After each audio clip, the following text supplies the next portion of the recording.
J'ai bien compris que non. Hein? Donc cela veut dire que Bangui n'a vu à German, ils ont ma pété. Voilà. Ils ont fait partenir rien à voir avec l'inspiration. Antique. Voilà. Comprendre, moi, biloko moko antique. Oyo mundela mekate mpe ko vexer ko ta en envers, plutôt meka ko zongisa ngo. Donc c'est un peu ça. Ok. Bonjour et bonsoir à nos très chers fans, fidèles, chers internautes avec votre chaîne que vous aimez bien de le suivre en temps réel, Noir Noir TV. Ça dépend à l'heure que nous recevons dans vos postes téléviseurs, pourquoi pas aussi dans vos portables et dans vos tablettes. Et quant à moi, votre humble serviteur, je dis un grand merci à Dieu. Et bien, vu l'opportunité que Dieu nous a donnée, c'est pas facile d'être parmi les vivants. Mais nous sommes là. C'est pour cela que nous vous présentons votre émission que vous aimez bien de le suivre, Casting des Stars. Casting des Stars. Aujourd'hui, nous sommes toujours dans la commune de Ngiri, là où on avait presté l'émission récemment, précisément dans la mini-alimentation chez Neema, sur l'avenue Assosa numéro 11. Aujourd'hui, nous sommes avec les artistes, eux, on appelle aussi les Jarman. Permets-moi que je le dise. Bonjour Jarman. Bonjour. JDK. Bonne santé. Normal, comment très bien Angola. Tata Mokel Angola Nzambe. Na mopanzi na ngape loboka mobali na zape susu na Jarman susu non. Bonjour. Boni. Oui, là ce sont mes invités que le lot développé dans Bango, to beta masolo, tout le monde a kaka ba Jarman. Tu es baraté Jarman azanani. Jarman azanani. Tout ça to soana Jarman, to ba importance ya Jarman na kati ya culture africaine, na kati ya culture européenne. Jarman azanani. Mais avant que tu côtes dans Moussoundo, nous avons besoin de pas précisément préciser JDK. JDK c'est la ranane. JDK ou fatalisé non tes JDK JDK donc les non nangai donc la combo nangai de la mécanique un peu pour kata katango et les JDK en anglais J2K donc Glody DK qui banza qui longa donc les ensemble à combo nangala mécanique pour reliango dans un mot donc c'est un peu ça. Bongo nangam de on appelle ça la jar. Mais jar na zomo na suki za logo ya JDK te combo na zanani. Ouais, comme vous venez ça, famille Swenji. Famille Swenji, donc ça veut dire dans la famille, quoi. Ensemble dans la famille. Et puis, Wenji, c'est une nom, pour moi, ça dans un studio. Tellement je suis un artiste et rappeur, je vais appeler ça dans un studio. Ndé, tu as dit que je vais appeler ça dans un Wenji. Je vois vraiment décision à courir, précision que ceux qui est Outawa, mais tellement il y a des qui ont dans mon salon, on a dit que ça l'année, pour y combo. C'est ça. Ok, là, vous avez un détail, mais le lot, vous avez un solo zanini. Parce qu'on a vu ça que non, tout le monde a un cap à Jarman. Tout le monde a un beat à Jarman et à la canine. Pourquoi Jarman se comporte comme Nengenini? Il y a le tout en JDK, mais Aza peut aussi artiste. JDK. Et le conini est pour ça bino, tu es pour ça you, mais le ose à la Jar. Sentiment nini, oh, mon argent, d'être Jar, ils à la canine. Ouais, sentiment à cause de la Jar première maison. Kolingana Nzambe eza kolinga Nzambe donc bolingo ya Nzambe donc mutu oyo alingi se comporter lokola Nzambe pour ceux qui toyi ozala humain simple donc biso tout ba humain ozala ce que humain kaka bongo bana otambola ngulu ko ndenge balobaka donc la chair est faible mais l'esprit est bien disposé donc nyonso wana biso tsango le cas ja nyonso ezalaka bien disposé donc na musuni pe na molimo donc ngela zana ngaja Coco, nous avons fait la caméra pour que bazar pour ça leur comprendre que le message au ça la clip et même la vidéo dans la caméra bon OK mais ce que ja ozaba ja tout le monde a chaque culture bazar dans la communauté na bango ce que bino na kata ba Jarman communauté Jarman na niveau ya Congo awa bozala ezala ndenge nini. Donc, en Congo, ba Jarman ba vivre na ba fédération. Ils ont ba fédération Ferraco et Zali donc ba fédération Salama o ba mais qu'un peu recruter ba ja. En plus ba recruter ba ja o bandima kozala ja. Oja ba tsara mutako maja. Ba fokusaka mututi abi ba lora Nzambe. Mais ye moko nde akondima na bolingo ya suki na ya kotika ko bangela ngo ndako mipesa na makambo ya Jarman. Donc tango mipesa olandi nzela ya nzambe na voix non mais la musique no kobeta po la positif donc olandi nzela ya contrôle na non violence donc eza devise contrôle non violence mimi totiaka boye donc ntango oponi nzela oyo na kati mpe libanda nde okokota na fédération ya ferraco bafédération eza mais oyo ngai nayebi eza ferraco donc fédération de rasta okibo donc c'est un peu ça. Mais nayebi te nga nayebi kaka mpona kozala jar mais namoni jar ya soki lokola ngai jar mpe soki lokola ngai bazalaka ezali mais dans le sens que non rastaman donc moto aza simple na tout le monde ya jar c'est ça qu'on appelle rastaman donc bazali mais eza te ke non kozala jar kozala kaka na soki ebele parce que nga mpe ezalaki na kati sini donc wana kati ça veut dire na tikali rastaman donc rasta simple. Donc vous allez rappeler à moi, vous avez laissé mon mot pour que ce soit yes Jarman, yes man. Ouais, yes ça. Donc quand on dit yes on dit qu'on a la jabon. Quand on dit qu'on a la Jarman, c'est ça le rôle on dit positivité. Donc on dit bolam. Donc toi bien yo mutamalam au boyang. Donc toi bien yo mutamalam on dit bangora. Donc quand toi bien yo Jarman il a bien yo. Donc mutu ou azoko se comporter le rôle en Zambie. C'est un peu ça. C'est donc clair. Donc, tout décortiquer Jaman et ça, moutro azoko se comporter le lingue moron Zambie. Dans la définition, la Jaman. Mais lingue tout le monde a rabaja, ja, bomela rabangi, ja, asa mutu aloyenge. Mais lingue a dit signification, ja asa mutu ape, asa mutu ya kimia. Mais lingue, oh, neti idole la minute ebi moi mukeza comme tu vois par exemple Bob Marley. Bob Marley ezaki bongo lelo mindele baloba ke no Bob Marley akufa na 2 kilos à cause de cocaïne ya bangi. Est-ce que bino lelo pe ceux qui bozomela bangi ni parce que ne bola ta rapé boy signification lo ni etinda kabino pe na poso ba question ni bale. Ya Bob Marley pourquoi lo ni petit na kabino posa toujours antenne indice militaire. Ouais. Totika donc na répondre dans dernière question c'est ça souka pour na général.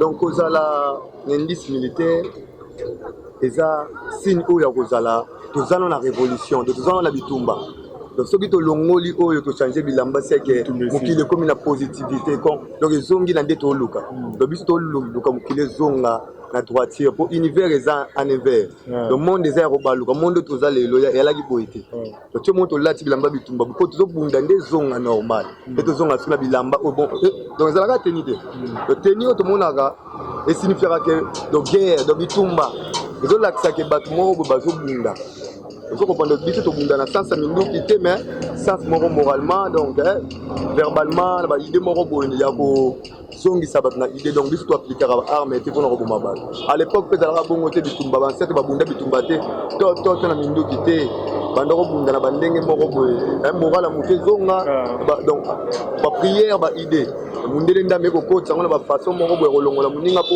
okuta réincarnation po eza makambo kolongola moto nzambe asali yo mpe tino lisasi moko pa moto akei mais mpona kozongisa ezala asali lisumu yo te moto kojuge na arme na ye donc wana eza babiloko eza mundele moto akotiaki yango or bajamani biso tobundaka sans arme mais mingi maloba na inspiration ya ye moko nzambe po mabele oyo mokili eza ya biso ezalaki na sens normal mais ekomi en envers biso mofuko tozongisa yango boye biso tozoka banzambe na ca de bajaman bazovivre lokola nzambe me na ca donc fo tosala tout tozongisa yango ndeti boye toya awa na nzela bimwa tomoni bitumba na nzela bato epopanzela bango selekele biso tosali effort tokabula bitumba wana tala kaka 4 bitumba eleka na ta moko me tosali effort tokabola yango tokotika te twana besoin selekele wana te monde wana oyo mundele azolingizela baselekele kotika bayindo na bayindo babunda po babunda moso mwana tata mwasi na bino bien soki oyo azobunda wana yo oyebi te maza ndeko no moko boye parente moko boye omona azoki abomi moninga do toza bandeko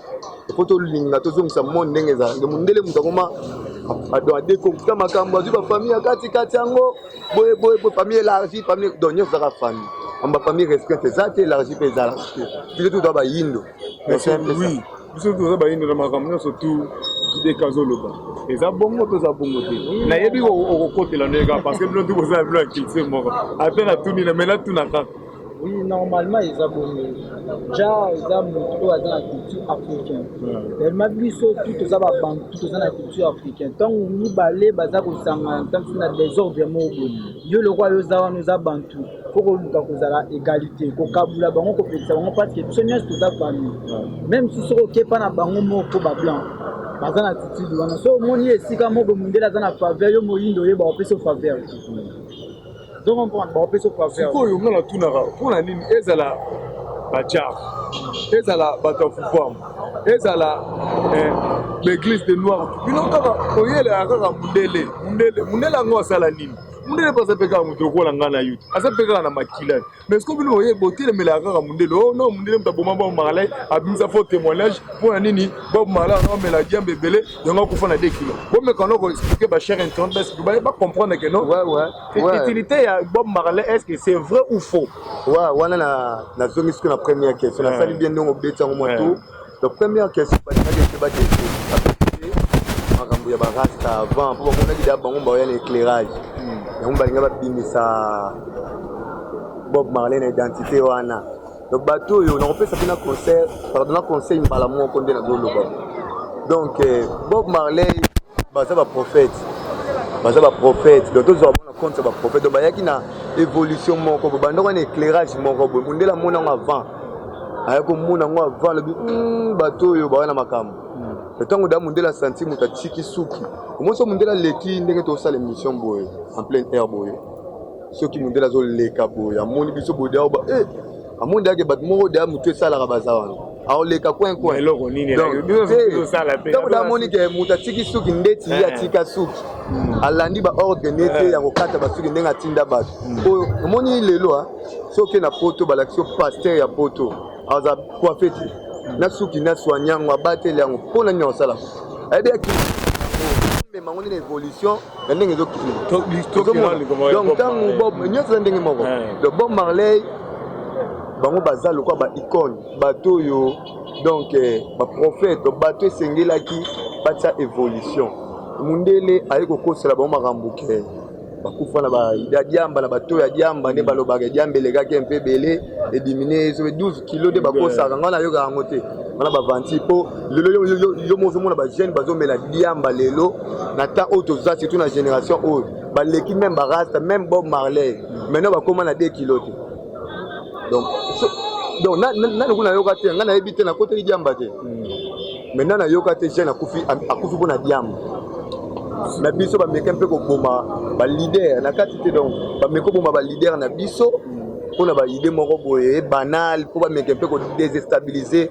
force ba africain de ba africain de na zubob ko na tena likolo pona biso donc yetanga ngaki Afrique zala ndenge zalaki ba noko memango na ba pourcentage nango ba noko gidango ndenge zalaki donc soki kota quit ba boy shimbo ki ba tediamba koto ya nini ba ziba exemple ba lotoko à l'époque mais lelo mundela lingaki ba oya yende zala ndenge za lelo ete kama ndenge za lelo yanga meka ko boma ba vision ba kana poto raisonner ka bango te ba baza batu mo bonde to kanisa ka bango te ba sumuki ba to machette rien jamana za bongo te baza soki ba nzembo la bongo za na anglais soki ba nzembo ba bobo na ba otinda linga muninga na ba one love oye bango one love parce que one love la ki simbali shit one love wa Bob Marley abakaya tulika ezaka nini Kaya na non kaya no musique non kaya no musique ko yemba musique faut soko likaya ezaka soki likaya eza te mo yemba Bob Marley na yemba nzembo chaganga no utilité ya bangi na monde na vie ya Rastaman ezalaka nini utilité ya nini ya bangi na vie ya Rastaman ezalaka nini kako répondre donc bangi ezaka na vie ki rasta te omoni ba africain babande kosala nini à l'époque avasambela po akota na dimension moni monde eza monde le biso eza en envers moni monde eza ko baluka boye baluki lelo te na to bien lobi te na tongo génération donc biso tuzo mona pe moi pe ba 5e génération oto ekuta da bana monde baluka donc ba to ba moni monde baluki po bakota na dimension na Nzambe ezaki sous facilité à l'époque tout le monde ezaki pire bana okota mona dimension na Nzambe ka bongo kaka koti asoli na Nzambe mais na moment où ato tse bafle ato gangile ni poko tana Nzambe okota na ba dimension monde spirituel eza lipate yango sikoyo ba ancêtre babande ko zwa chanvre donc makasa moko boye makasa moko ya diamba toi apelisa ngo bia tse ngo wa olia elangu siete ke papa ake kata mu mais elangu si etanga bandi prière akota na dimension ko benge pa yogi no beyote o bouger pa yogi no donc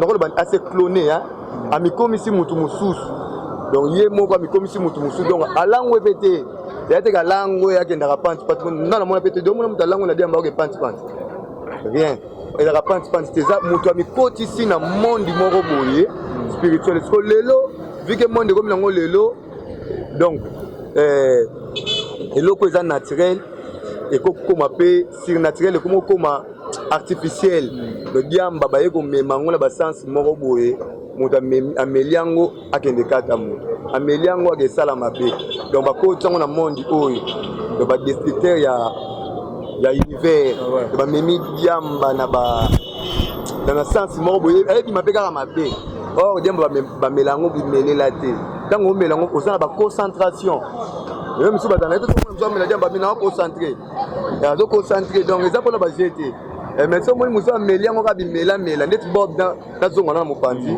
bob banda komela diamba bato bacomprendre donc inspiré ye na bainspiration antique oyo yayebi te azwamba mo baidée nango à travers adiamba odiamba mingi nayebi te so okendela banganda ata kokesala visite oyo eza chroniqueur monene nayebi donc betaka batour mpe ata na banganda oke obeti tour donc okende omela te olandeli kaka otali kaka observe bango oyoka lisolo mosusu bimateka masolo moko antique oyo anga mwana fumuki mbango donc bahistoire mo banda obeta omonaka ezala antique donc diambe epesa eza publicité diamba te domeke mpe kodéfendre yango si j'ai bien compris que non hein?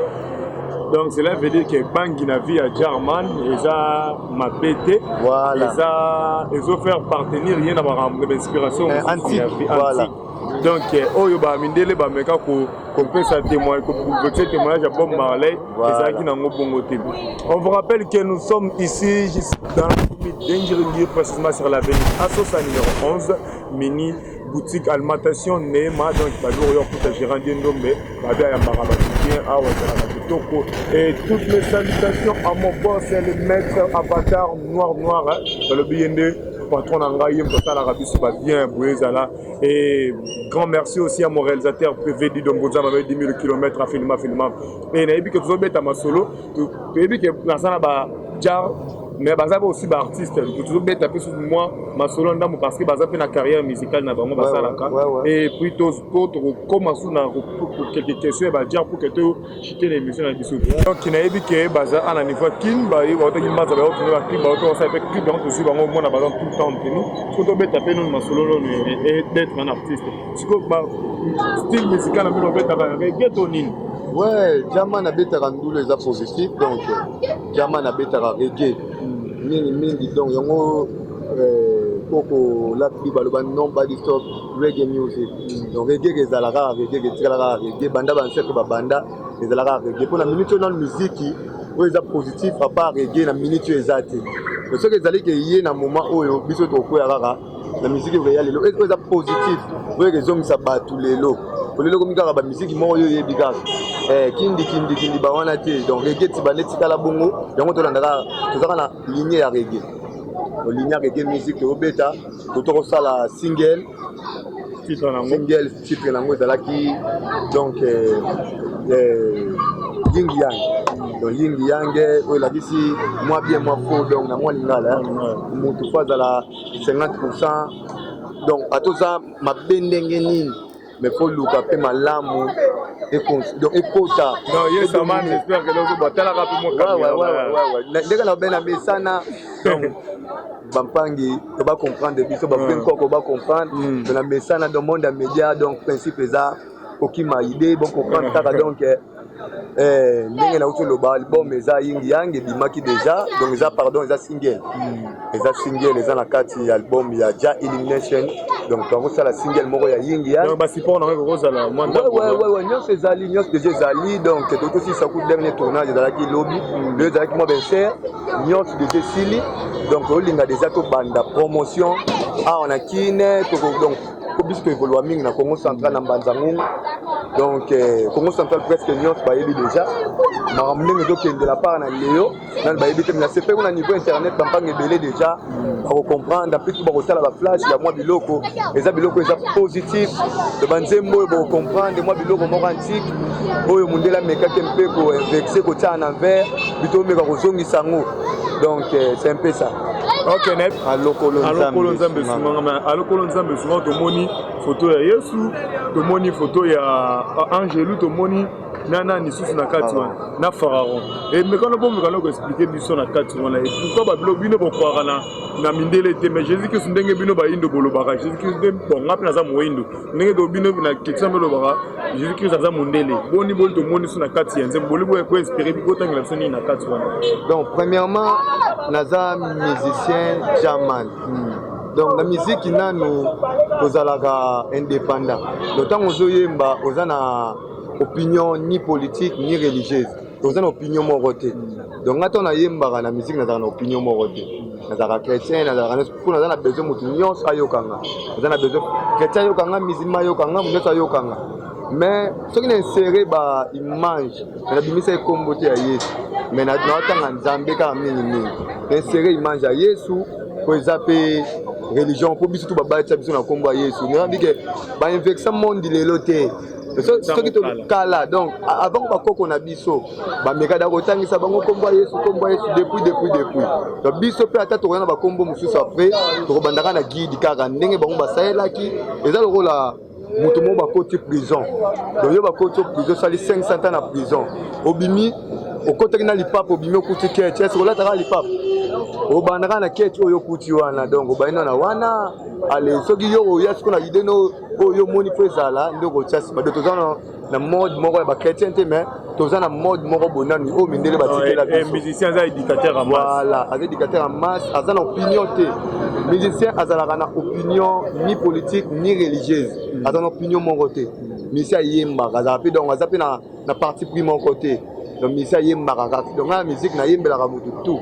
Donc je comprends bien ici que vous êtes au monde nzembo alo wana oyo bobeti toyebi ke attache nini oyo za na makasi na orchestre sur le monde que vous yemba pena ça la ramena gito. Ouais, ni nzembo wana alo ndenge toyemba kaka ko nzamba suma biso. Parce que ko nzambe nde yenda za makasi na yenda za fox na biso. Donc nyonso oyo to sala oyo ngapesa to fox za yende. Donc il y a un moment de nous bah image ya ba cercle nyonso o bino boyo kaka ba basambela mais objectif les applications nyonso déjà ko animer kaka moko wa za bien tout puissant. Donc na ba so wana nde on a le pour nzimbo wana ya mukeli. Sikoyo toyebi ke tozokoma rabena mwa muke na suka JDK sikoyo au travail à rendre dans la groupe d'accompagnement tout bien grave ya boto changa quoi to soutien à la rendre parce que musicien de boza produit il faut battre caillou ceux qui battent qui yonde aux position il y a au moins peu lia parce que yo moko bino mo za ba producteur yo moko za producteur zo sala ngonde ngeni ouais groupe eza Vutuka Street Music Vutuka do Sutumuka Vutuka Street Music donc tozonga voilà yango la bikaka ko donc ozonga donc mutazonga comprendre. Le groupe est à Vutuka Street Music, donc zonga na nzela. Mon image ça va vraiment. Voilà, merci vraiment merci. Donc groupe est à tu évoluer en Mbanzangungu d'autres travail aka, na idée à carrière solo. Non pendant na salle orchestre c'était pour mbongo nanu. Mais na posa na salle ande orchestre. Na meka pena osala mema ba idée oyo na ba mari mbeza la pena live. Bakoli kembe pe na zana ngo eza pe na nzembo wana ba kembe live de tombe mapela ba biloko mo ancestral na po na reggae bon les afrobeat oui beta les afrobeat mais nga na zana na reggae men na meko la saga musicien azana na opinion te musicien za musicien na ko beta na style nyos mais na memi pe positivité na cadre donc c'est un peu ça donc tu évoluer na Mbanzangungu idée à carrière solo nga moko leader maintenant na zu batute ba idée moko boye ba meka un peu donc épauler na idée na soutien peu Donc j'espère bien que ma chère internaute voilà nous deux athlètes ba to la basser nanga Misha Elonga Mati donc père Seria Tongo ba Sandra Ndombele ba Guilin wa Gizo la London City il était boss avant qu'il soit boss parmi les boss c'est un producteur Gizo la London Mona donc ceux qui le Hollande ceux qui ba Hollande biso olo bana ba on peut moi quelques mots pour que ça la peut moi bien donc au ba Hollande biso au bazana moi ida makoki ba boss oyo père atangi donc et ça la bien ceux qui vont soutenir ba idée na biso les apôtres na biso peut rater mais pour le monde surtout pour l'Afrique mobimba donc ceux qui vont soutenir ba idée na biso toza nango eza musique ya insanité te eza te musique oyo eza faut lukana obengani bana simotala bobina pour la nuit reggae surtout bino ba ja vous allez avoir système bobina kaka bobina danse elo ça bobina bongo rasta wana eza danse ya positivité rasta dendaka kaka zobina zoningisa mutu eza ndule oyo eza pardon danse oyo donc loketo ningana te danse donc tika mutu nakidiba te na ndenge mwa mabe obina avec contrôle ozobina ozocontrôle ongo na nde todendaka donc contrôle no violence donc ozobina po violence ezala te ozobina na ndenge mote soki biloko ya bato te badanse mosusu ezali moto okobina mpe na bamilangi epanzani biloko ebebi donc wana de obemi négatif ocontrôle te wana eza violence obini osepeli me na suki ememi melelo wana nde mabe yango moni rasta binaka avec contrôle azodenda azoningisa mutu donc c'est un peu ça donc soutien nde tozoluka bato bameke mpe koepole biso donc baede biso tomeke mpe kobimisa bapense oyo toza nango na kati bapense oyo eza interne mpo bato soki tolobi basoutenaka biso te na façon moko moralement donc wana toza bengrand donc tozwaka basoutien na bafaçon moko moralement donc bato batinda biso bocontinue bazali oyo ezaki balipesaka zwa oyo continue bango nde tozoluka mais oyo baedaka biso déjà bocontinue boye mpo esalaka mpe bien eloko osala yango bien ndeti eloko otosala otoloba awa keza bien basinga mpo oza chroniqueur monene ntango olobi bongo nabi te na kobandela so eloko makasi ya boye mpo lobi olula yango lisusu mais ezosenga sikoyo bato ezake asepeli atie mpe makambo wana eza mpona ngai nanu te mais mpona afrique na mpona monde tobeta musique apart bawana baide ezala ebele mais yo oyebi kaka nyonso na mokili oyo po mundela balola ekoma kosenga nakala ezaka nango échange ngai napesi yo boye opesi nga boye mais lelo mundela longola wana po nzimbu donc bongo nyonso toyebi ke opesi olobi bongo opesa mpe numéro ya contact okocontacte ndenge na whatsapp contact na ngai eza 089 51 73 plus 243 plus bana code ya mboka plus 243 89 51 73 325 na bandeli plus 243 89 51 73 325 wana bato bazali banda mboka soki bakomeke mpe kotia poa na bato mpe eza te kaka bato libanda avant tocontinue artiste okopesa mpe numero na yo soza eloko mpe akoloba na suka opesi numero na yo mpe pour ke na bato baolanda yo na basalutation na yo na niveau mpe ya mbanza partout mingi vraiment toolobela musique quoi donc eloko na osenga na monde entier bareconnaître musique reggae eza musique moko te epula ya balabala non eza musique intelligent donc motu azosala reggae eza motu na ye resonaka oyo aza moto ya baconcentration donc batika kozwa reggae na bagenre moko ekena musique moko ya balabala non c'est pas ça donc mingi oyo nanga nalobela nde yango wana mais mingi basali na bafrère mingi ya mbanza na kini mpe bandeko mosusu bazali lokola banadege bagrafia nanga na allemagne ire mama donc badébi donc tout ça bambote ebele vraiment mingi na bana kini talaka bango nde bayambi biso epuis émission moko malamu na bachroniqueur makasi bachroniqueur kitoko donc mobali azanga mbanda yango nde makambo merci JDK mpe opesi basalutation na bato olanda nakota na basalutation nameka mpe kosineleke bacd mpe eza deya dispo bacd déjà bimaki ya baidée donc kala te déjà bana otekama ana bapavillon na ville donc bambote napesi na banda na bachaîne oyo baedanga na niveau ya mbanza ngungu eda Congo central otalaka oyo ezokende eza mission esalama idée mondiale donc na niveau Congo central bato baedaka ngai eza bachaîne presque ya mbanza bachaîne tona 3 chaînes Sara TV donc ya père CC Mwemba toza na GKV ya père José Mambweni donc bato baedaka nga bango ye wana toye na RTSMB donc ya père Kadiwaku Rodrigue Ngunda donc bamasse ebele procureur foke voilà bamasse nango tozalaka na bango mingi badja ebele badja eli les anges badja eli donc baza pene ebele badiama nyonso ya Congo central na meke mpe kodedie bango na bamasse oyo nabosani kotaka émission eza baide moko mondial oyo tokende partout oyo nabosani tokobandela makambo eza tokotia idée donc c'est un peu ça. Ok, là c'était JDK Babi qui c'était le jar et puis l'artiste aussi bon morning message il est tellement bien ceux qui besoin de moyens pour soutenir bango pourquoi pas aussi moralement spirituellement financièrement et que ça la bien. Là c'était votre émission Casting des Stars, nous sommes vraiment arrivés pratiquement à la fin de notre tranche d'aujourd'hui et quant à moi je dis un grand merci à mon équipe costaud, ceux qui sont derrière la caméra. Je vois directement mon caméraman privé Didomboza Mabé à filmant, sans oublier aussi à mes concerts Sylvie, Patience, Benny, Gros Bébé de la Presse et sans oublier aussi mon patron, le boss, le maître, Avatar, Noir. Et à vous aussi mes fans, hein? Donc Micha Elonga Bamati, Diozola London City et Arafat Soba de Soba, Sangambombele, Damienette Lumisa. Et quant à moi, votre humble serviteur, je vous dis bye. On se retrouve prochainement sur